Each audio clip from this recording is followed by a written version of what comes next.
ओम शांति। आज 20 सितंबर 2023 की साकार मधुर मुरली। आज की मधुर मुरली के सार में मीठे मीठे बाप दादा ने कहा, मीठे बच्चे, तुम्हें पुरुषार्थ कर एयर कंडीशन की टिकट खरीद करनी है।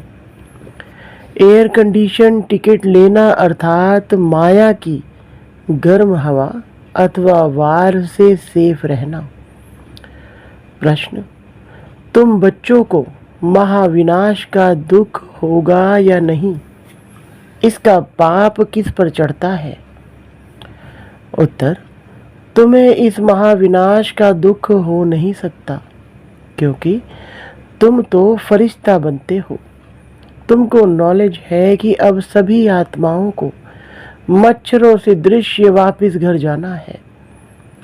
तुम्हें किसी की मौत पर दुख नहीं होता, क्योंकि तुम साक्षी हो, देखते हो। तुम जानते हो आत्मा तो सदा अमर है। इस विनाश का पाप किसी पर भी नहीं लगता। यह तो जैसे लड़ाई का यज्ञ रचा हुआ है। सभी लड़ मर कर घर वापस जाएंगे। यह भी ड्रामा की भावी है। गीत महफिल में जल उठी क्षमा। ओम शांति। बच्चों ने एक लाइन गीत की सुनी। यह महफिल है किसकी? ज्ञान सागर की, जिसको फिर मनुष्य इंद्र की महफिल कहते हैं, इंद्र सभा। बहुत मनुष्य समझते हैं इंद्र पानी की वर्षा बरसाते हैं। बच्चे समझते हैं यह ज्ञान सागर परम पिता परमात्मा की सभा है। इसमें परवाने बैठे हैं, जीते जी इनके बन जाने अर्थात इस दुनिया से मर जाने के लिए, क्योंकि जीव आत्माओं को यह पुरानी दुनिया पसंद नहीं है। इसमें सब एक दो से लड़ते रहते हैं। बाप कहते हैं मैं स्वर्ग स्थापन करता हूँ, तो बच्चों में भी नंबरवार है। कोई पुखराज परी, कोई नीलम परी है। नाम तो बहुत है, यह भेंट की हुई है। कोई बच्चे अच्छे सेंसिबल बन औरों की सर्विस में लग जाते हैं। सर्विस पर भी तत्पर कौन होंगे, जो क्षमा पर पूरा फिदा होंगे। यह बहुत बड़ी महफिल है। तुम जानते हो बाबा आत्माओं की महफिल में आया हुआ है, परंतु इनको जो अच्छी रीति जानते हैं वह इनके सम्मुख प्रैक्टिकल में है। इस समय कोटों में कोई ही जानते हैं। जो परवाने हैं वही जानेंगे। जो फिदा हो जाते हैं बाबा के बन जाते हैं। यह तो समझाया गया है। यह है जीते जी मरना। बाबा मैं आपका हूँ। पहले हम आपके पास अशरीरी रहते हैं, फिर यहाँ आकर शरीर लेते हैं। बच्चों को जो भी ज्ञान मिलता है यह और कोई दे नहीं सकता, क्योंकि बाप को नहीं जानते। तुम बच्चों को परम पिता परमात्मा आकर पढ़ाते हैं। गाया हुआ है, सभी वेद शास्त्र आदि गीता के पत्ते हैं। सब मनुष्य मात्र इस मांडवे में किसके पत्ते हैं? इस देवी देवता धर्म से ही सब निकले हैं। इसलिए तुम झाड़ के चित्र में देखेंगे कि शुरू में पत्ते नहीं हैं, पत्ते बाद में ही पैदा होते हैं। तो उन्हों को ऊपर दिखाया हुआ है। फाउंडेशन देवी देवता धर्म का है। पहले थुर एक होता है, फिर उनमें टाल टालियां निकलती हैं, फिर पत्ते। बच्चों की बुद्धि में है कि यह विराट मनुष्य सृष्टि के धर्मों का झाड़ है। आजकल की गवर्नमेंट धर्म को नहीं मानती। कहते हैं हम सब आपस में रह सकते हैं, परंतु आपस में ठक ठक कितनी है। लड़ाई आपस में चलती ही रहती है, जैसे कि लड़ाई का यज्ञ रचा हुआ है। कहाँ ना कहाँ लड़ते झगड़ते रहते हैं। यह भी ड्रामा में नोंद है। युक्ति ऐसी करते हैं कि आपस में लड़ मरे। आगे हिंदुस्तान पाकिस्तान अलग अलग थोड़े ही था, सब इकट्ठे थे। गवर्नमेंट भी मजबूत थी, आपस में कोई लड़ नहीं सकते थे, क्योंकि ऊपर में बड़े बड़े नवाब होते थे। जैसे अब सारी दुनिया के लिए UN आदि बड़ी बड़ी कमेटी है, परंतु इन सब के लिए धनी धोरी तो कोई है नहीं, दो टुकड़े हो गए हैं। दुख वृद्धि को पाता ही रहता है, एक दो को मारते ही रहते हैं। ड्रामा में देखो कैसा राज है, एक दो से लड़ेंगे तो बाप पर थोड़े ही पाप लगेगा। हम साक्षी हो देखते हैं, तुम जानते हो सब लड़कर खत्म ही हो जाने वाले हैं। कोई बड़ा आदमी मर जाता है तो 8-10 रोज उसके लिए थोड़ा बहुत कार्यक्रम चलता है, हॉलिडे आदि करते हैं। तुम्हारे लिए तो कुछ नहीं है, तुम तो फरिश्ते बन रहे हो, तुमको विनाश का भी दुख नहीं होता है। अब तो मच्छरों से दृश्य मरेंगे, फिर कौन किसको देखेंगे। यह राज तुम बच्चे ही जानते हो। नई दुनिया में रहने वाले तो बहुत फर्स्ट क्लास चाहिए। यहाँ कोई मरे तो तुमको थोड़े ही दुख होगा, तुम तो साक्षी हो देखते हो। इसने जाकर दूसरा शरीर लिया अपना पाठ बजाने के लिए। तुम्हारे में भी सब निश्चय बुद्धि नहीं है। गृहस्थ व्यवहार में रहते पांव से चोटी तक अब खुशी का पारा चढ़ रहा है। फिर कोई का कम कोई का जास्ती, कोई को फिर पाई का भी नहीं चढ़ता। जैसे आटे में नमक, उनको फीका ही कहेंगे। मालूम पड़ता है कि किन्हों को नारायणी नशा चढ़ता है। माता पिता की सर्विस करते हैं, ऐसे नहीं गृहस्थ व्यवहार में रह सर्विस नहीं कर सकते। वह तो और ही जास्ती सर्विस करेंगे, और ही जास्ती माँ बाप का नाम भी माला करते हैं। गृहस्थ व्यवहार में रहकर कमल फूल समान अचल अडोल बनकर फिर औरों को भी बनाते हैं, तो उन्हों की महिमा जास्ती है। तुम तो शुरुआत में निकल पड़े, वह भी ड्रामा भट्टी बननी है। उसमें से भी कोई कच्ची ईंट निकली, कोई पक्की भी निकली। ICS के इम्तिहान में सब थोड़े ही पास होते हैं, क्योंकि गवर्नमेंट को बहुत पगार देना पड़ता है। यहाँ भी ऐसे है, बड़ी जायदाद देनी पड़ती है। मुख्य 8 पास होते हैं, फिर 108 की माला बनती है। पुरुषार्थ कर ऊंच पद पाना है, रिजर्व कराया जाता है ना। First class air condition, air condition में कभी गर्म हवा नहीं लगेगी। तुमको कोई भी इस दुनिया की गर्म हवा अर्थात माया का वार ना लगे, इतना मजबूत होना चाहिए। 8 तो बिल्कुल फर्स्ट क्लास है, फिर 108 है। नाम भी है महारथी घोड़े सवार प्यादे। हर एक समझ सकते हैं कि हम कौन सी टिकट खरीद कर रहे हैं। हर एक को टिकट लेनी है। पुरुष को अपनी, स्त्री को अपनी टिकट लेनी है। स्त्री को चांस जास्ती है, क्योंकि पुरुष जो करते हैं तो उसका आधा हिस्सा स्त्री को मिल जाता है। स्त्री जो सौदा करती है, वह कुछ भी देती है तो उसका हिस्सा पति को नहीं मिलता है, क्योंकि पुरुष तो रचयिता है, पैसे उनके हाथ में रहते हैं। वह जो करेगा उसका हिस्सा स्त्री को मिल जाता है। स्वर्ग में तो दोनों मालिक रहते हैं। बच्चा एक होता है, वर्षा भी वह पाता है।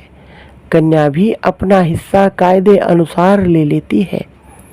कल्प पहले जो कायदा चला है वही चलेगा। वहाँ की रस्म रिवाज का ख्याल नहीं करना चाहिए। बाबा ने बहुत तो साक्षात्कार करा दिया है। कैसे राजधानी ट्रांसफर होती है, यहाँ ट्रांसफर होती है तो ब्राह्मण गुरुओं आदि को बुलाया जाता है। आगे की रस्म रिवाज बहुत अच्छी थी। जब वानप्रस्थ लेते थे तो बच्चे को बड़े प्रेम से गद्दे पर बिठाते थे कि अब तुम कारोबार संभालो। अभी तो बिल्कुल बूढ़े हो जाते हैं तो भी छोड़ते नहीं हैं। आगे बच्चे मातृ स्नेही होते थे, अब तो मातृ द्रोही बन पड़े हैं। माँ की भी चोटी पकड़कर बाहर निकाल देते हैं। इसको कहा जाता है धुंधकारी मातृद्रोही। सतयुग में ऐसी बातें नहीं होती। तुमको तो बहुत खुशी होनी चाहिए। महफिल की महसूसता तुमको यहाँ आएगी। यह ज्ञान सागर तो जहाँ होगा वहाँ मेला होगा। नदियों का मेला होता है ना, तुम नदियाँ तो आपस में मिलती रहती हो। यहाँ तो है ज्ञान सागर और नदियों का मेला। यह है जगत अम्बा सरस्वती, उनका भी नाम वाला है। माँ के पास भी कितने मिलने आते थे, क्योंकि उनकी मुरली बहुत अच्छी थी। बच्चियाँ भी महसूस करती हैं कि मम्मा की मुरली अच्छी खींचती थी। यह है सागर और नदियों की महफिल। बहुत बच्चे आ जाते हैं, पहले सागर, फिर नदियाँ, छोटी नदियाँ या बड़े कैनाल, आदि आदि होते हैं ना। तुम हर एक समझ सकते हो कि हम छोटी नदी हैं या बड़ी नदी। बड़ी बड़ी नदियों को बुलाते हैं कि आकर भाषण करो, तो जरूर वह तीखे हैं। मम्मा को कितना बुलाते थे, शिव बाबा का मिला हुआ खजाना आकर दो। तुम बच्चियां जाकर ज्ञान रत्नों का दान करती हो। ज्ञान का एक एक वर्षंश लाखों रुपए का है। शास्त्रों में कोई ज्ञान के वर्षंश नहीं है। अगर होते तो भारत बहुत साहूकार होता। तुमको तो रत्न मिलते हैं जिनसे तुम 21 जन्म के लिए साहूकार बनते हो। अभी संगम युग पर तुम सबसे ऊंचे हो, फिर संगम युग त्रेता में तुम्हारी डिग्री कम हो जाती है। अब तुम ईश्वरीय दरबार में बैठे हो। तुम जानते हो बाबा 21 जन्मों का वर्षा देने वाला है। उनको ही सब याद करते हैं, दूसरे सब दुख देने वाले हैं। दुख देने वाली चीज को हमेशा भूला जाता है। हे बाबा, हमारे तो आप हो, दूसरा ना कोई। परंतु श्री कृष्ण का नाम सुना है तो उनको ही याद करते हैं। तुम श्री कृष्ण की राजधानी में थे। बाप इस कंसपुरी को श्री कृष्णपुरी बना देते हैं। आसुरीपुरी से फिर दैवीपुरी बन जाएगी। फिर दिखाया है कि असुरों और देवताओं की लड़ाई लगी, देवताओं की जीत हुई। देवताएं रहते हैं स्वर्ग में। वास्तव में तुम्हारी लड़ाई है 5 विकारों से। अभी रामायण की बड़ी धुनी लगेगी, क्योंकि दशहरा आता है। गवर्नमेंट भी मनाती है, रामलीला करते हैं, परंतु यह जानते नहीं कि रावण क्या चीज है। कई बच्चे कहते हैं निष्ठा में बिठाओ। वास्तव में याद तो चलते फिरते करना है, परंतु जो सारे दिन में याद नहीं करते उनको बिठाया जाता है कि यहाँ बैठने से कुछ ना कुछ याद करें। बहुत हैं जो सेंटर्स में जब आते हैं तो याद में रहते हैं, घर गए तो खलास। याद करने की प्रैक्टिस नहीं है, बुद्धि और तरफ भटकती रहती है। बच्चों को समझाया गया है कि आत्मा स्टार है, जिसको बिंदी भी कहते हैं। स्टार में तो ऐसे कोने होते हैं, बिंदी में नहीं होते। स्टार्स इसलिए कहते हैं क्योंकि भेंट की जाती है। लकी सितारे कहा जाता है। बिंदी रूप आत्मा में ज्ञान की चमक है। आत्मा बिंदी में सारा पाठ है। बाप कहते हैं मुझ बिंदी में यह पाठ है जो मैं भक्ति में बजाता आया हूँ। तुम बच्चों का सबसे जास्ती पाठ है, क्योंकि तुम ऑल राउंड चक्र लगाते हो, तो चक्रवर्ती राजा भी तुम बनेंगे। दुख हो चाहे सुख हो, तुम ही पाते हो। मेरा पाठ तुम्हारे जितना नहीं है। मैं वानप्रस्थ में चला जाता हूँ, फिर भक्ति मार्ग में मेरी सर्विस शुरू होती है। याद भी करते हैं ड्रामा अनुसार। जिस जिस देवता की पूजा करते हैं साक्षात्कार फिर भी मैं कराता हूँ। यह ड्रामा में मेरा पार्ट है। वह समझते हैं हमको इनसे साक्षात्कार होता है, इनमें भी भगवान है। समझते हैं गणेश से साक्षात्कार हुआ तो गणेश में भी परमात्मा है। इससे ही सर्वव्यापी का ज्ञान उठा लिया है। और तुम सब बच्चे कहते हो हम सब बाबा को याद करते हैं, अर्थात सब में बाबा की याद है, तो इससे भी सर्वव्यापी समझ लेते हैं। बाप कहते हैं मेरी याद में भी सब नंबरवार पुरुषार्थ अनुसार रहते हैं। जितना जो याद करेंगे उतना विकर्म विनाश होंगे। बाकी आत्मा तो हर एक में अपनी अपनी व्यापक है। मैं कोई बच्चे में भी प्रवेश कर किसका भी कल्याण कर सकता हूँ, परंतु उन्होंने फिर उल्टा अर्थ कर दिया। ड्रामा में वह भी नूंद है। ड्रामा अनुसार सबको पाठ मिला हुआ है। यह शास्त्र आदि बनाने का भी ड्रामा में पाठ है। जो मुझे जानते हैं मैं उन्हों के बीच में ही शोभता हूँ। बाकी जो जानते ही नहीं उस महफिल में बैठ क्या करेंगे। तुम भाषण आदि करते हो तो बहुत अच्छे आते हैं। उनकी क्षमा के साथ साथ महफिल नहीं कहेंगे। क्षमा के साथ महफिल तो यहाँ है। कोई फिदा होते हैं फिर और तरफ बुद्धि योग चला जाता है। जब तक संपूर्ण बने बुद्धि जाती है। कर्मातीत अवस्था संपूर्ण निर्विकारी अवस्था अभी नहीं कह सकते, वह अंत में होगी। फिर यह पुराना शरीर छूट जाएगा। यह पुरानी खाल है। आत्मा इन पुरानी कर्मेंद्रियों से काम लेती है। अच्छा, मीठे मीठे सिकिलधे बच्चों प्रति मात पिता बाप दादा का याद प्यार और गुड मॉर्निंग। रूहानी बाप की रूहानी बच्चों को नमस्ते।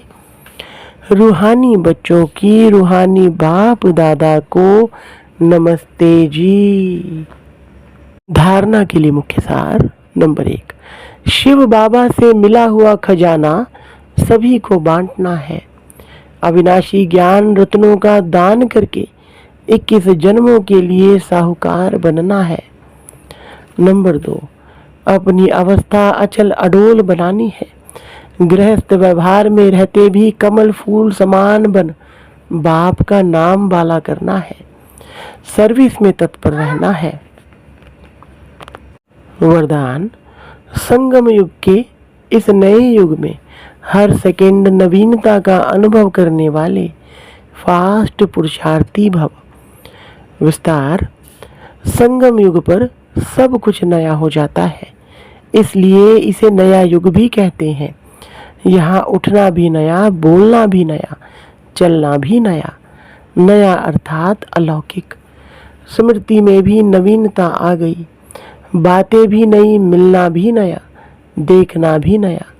देखेंगे तो आत्मा आत्मा को देखेंगे, शरीर को नहीं। भाई भाई की दृष्टि से संपर्क में आएंगे, दैहिक संबंध से नहीं। ऐसे हर सेकंड में अपने में नवीनता का अनुभव करना। जो 1 सेकंड पहले अवस्था थी वह दूसरे सेकंड नहीं, उससे आगे हो। इसको ही फास्ट पुरुषार्थी कहा जाता है। स्लोगन, परमात्म प्यार द्वारा जीवन में सदा अतीन्द्रिय सुख व आनंद की अनुभूति करना ही सहज योग है। अच्छा, ओम शांति।